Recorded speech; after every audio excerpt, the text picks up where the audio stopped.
How will you advise a teacher that is listening to us now and is saying, yes, I want to be at the top of my game as a teacher. I want to be a design thinker. I want my lesson to be designed around my learners' frustration, and all of that. But I have my own frustrations. We call something MVP, right? Minimum viable product. Yeah. Right. So I like to talk about the MVP thinking. Basically, if you're using WhatsApp today, the WhatsApp you used 5 years ago, right, it's not the same WhatsApp you're using now, right? So again, design thinking is the secret behind every industry, right? They always come and start with a prototype, right? And so you are using it, but actually they are testing it.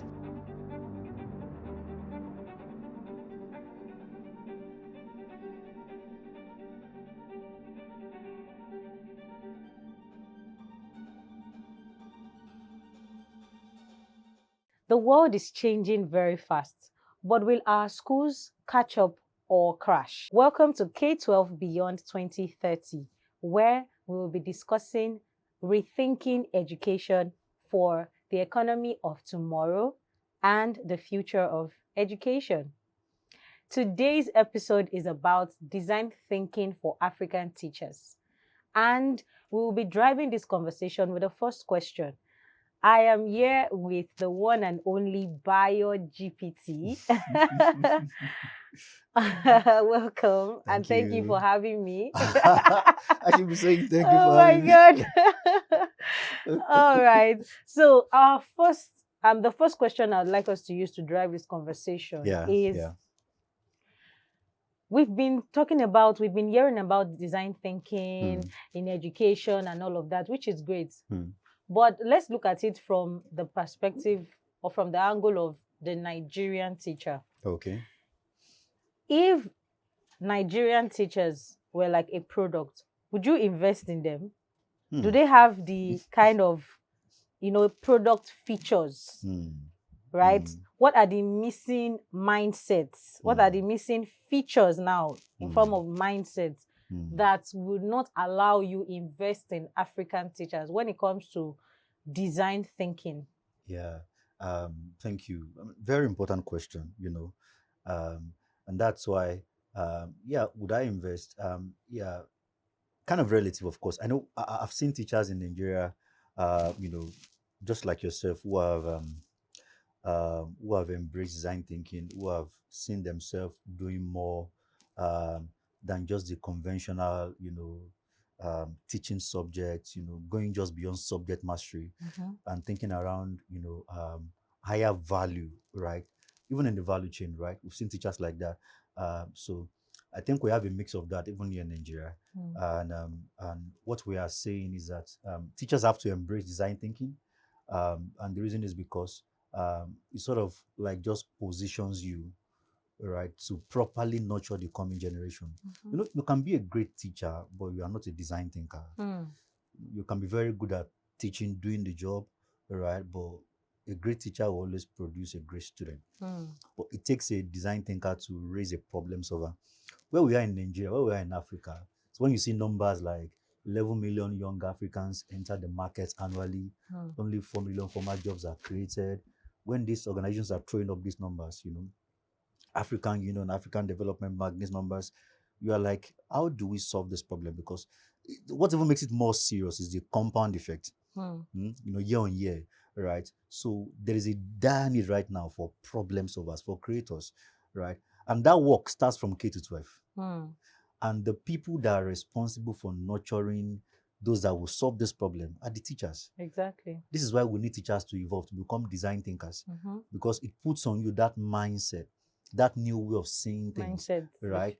Yeah, that new way of seeing things that then properly positions you to now also empower your learners so that they also can become design thinkers. So talking about African teachers being design thinkers, what exactly is the difference between a great teacher and a design thinker? For the benefit of teachers who are really good at what they are doing, but they don't really know what design thinking is all about. So let's break it down. So one of the things that we're talking about lately, that were created, the POR cycle, POR cycle, and like the 5 shifts. that happens in the classroom that has, graduated to a design thinking laboratory, one of the things that will happen, design thinking starts with empathy. Yes. And empathy is the foundation, right? When you go from just a teacher to a design thinker, it means firstly, right, you're going to be that person that everything you do is built on empathy. Mm. So you don't design learning just for your learners. You design it with them, because Mm. there are two different things, right? And not even with the kind of the generation of learners we have today in the classroom, the alpha generation, right? Their perspective, their worldview is different. Meaning to them is different, all right? If they don't see their voice, their choice, if they don't see themselves in what you are doing, they won't be involved, Mm. right? So it starts with empathy. So you're going to change how you plan your lessons, right? You're going to have to always connect with them. All right. So imagine if you send a Google Mail or something, sorry, a Google Form or something to your learners, or maybe it's even a Gmail, all right, asking for their thoughts. All right. Mm. You are thinking of taking this topic in this direction, and you'd like to just hear what they think about it. All right. And so they're saying, "Oh, ma'am, yeah, we can do it like this." And again, that's also because you are not seeing yourself as a teacher, Mm. because in the design thinking atmosphere, we're all learners, we are co-designers, we're all experimenting together, Yeah. right? So you don't, that thing of I'm a teacher, it doesn't work anymore. That's gap. It doesn't work anymore, right? You see yourself as a learner. You are a learner. Like I said recently, the future of teaching is learning, right? We all have to be learners more than ever before, because of the kind of world we live in, how complex it gets, and many things we need to consider. So you have to be always observing them, their questions, their frustrations, Mm. their feedback, all of these things. You are doing that because the next time you want to come back to them, you want to come with a better version, the sense of iterating, prototyping. I like what you said about frustrations, because now we've been talking about learners, learners, learners. But as a teacher, right, I also have my frustrations. So does it mean that because I want to be a design thinker, I'm supposed to just bury all my frustrations and focus on the learners' frustrations? Because that is the reality of today's teacher. No, really, because the teacher is confined in a system that does not necessarily encourage design thinking. Absolutely. Right? So let's speak to the reality of teachers. Yeah. How will you advise a teacher that is listening to us now and is saying, yes, I want to be at the top of my game as a teacher. I want to be a design thinker. I want my lesson to be designed around my learners' frustration, and all of that. But I have my own frustrations coming from the system, coming from my own personal career path and all of that. How do I manage my own frustrations too, so that I can be the best version of myself in the classroom? Yeah, very practical question. And I think one thing I usually say is there's something in the industry we call something MVP, right? Minimum viable product. Yeah. Right. So I like to talk about the MVP thinking. Basically, if you're using WhatsApp today, the WhatsApp you used 5 years ago, right, it's not the same WhatsApp you're using now, right? So again, design thinking is the secret behind every industry, right? They always come and start with a prototype, right? And so you are using it, but actually they are testing it, so they are learning from your feedback and things like that. So what that is saying to you is that nobody's asking you to do something big. I think teachers overthink these things sometimes. Overthinking. You understand?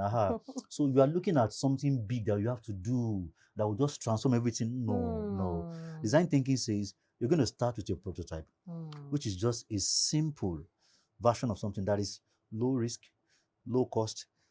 Sometimes it won't even cost you any money or anything. All right. And those simple things are things you want to do to start with. All right. And then learn from the engagements, right? Learn from that and see how you can gradually.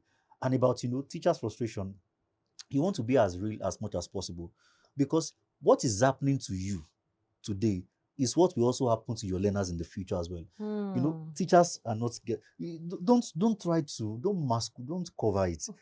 Let them see what it looks like, right? Let them see what it looks like trying to navigate through challenges. Let them learn it, right? So you want to be very vulnerable, right? Of course, that has to be managed. But what you are trying to do is you're trying to show them the reality of life as well. And so your learners are saying that, and so when you come to class and you're sharing your stories, right? I had to battle through this, and at the end of the day, I learned that this and this and this and this and this and this and that. right? Those are real issues and real, knowledge that we also need to bring into.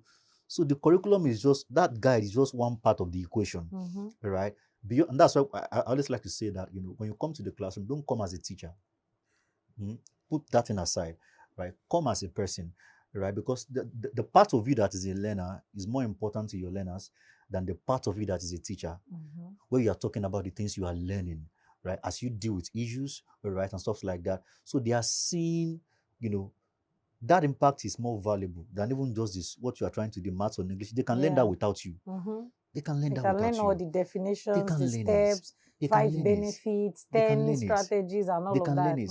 By the end of the day, if you have learned math and you have learned English, how do you apply that into your personal life? How does that reflect?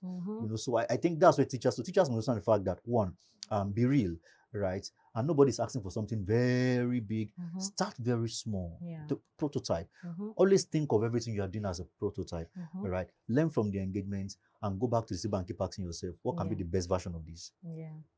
Thank you very much. It has been such an insightful conversation in this very first episode of K-12 2030 and beyond. 3 things that you must not forget from this episode. Start small. Don't try to bury your frustrations. And of course, remember that you always have to you always have to involve the learner's frustrations too. Make sure the learner is at the center of it all. And I'll see you in the next episode. Yeah, thank you.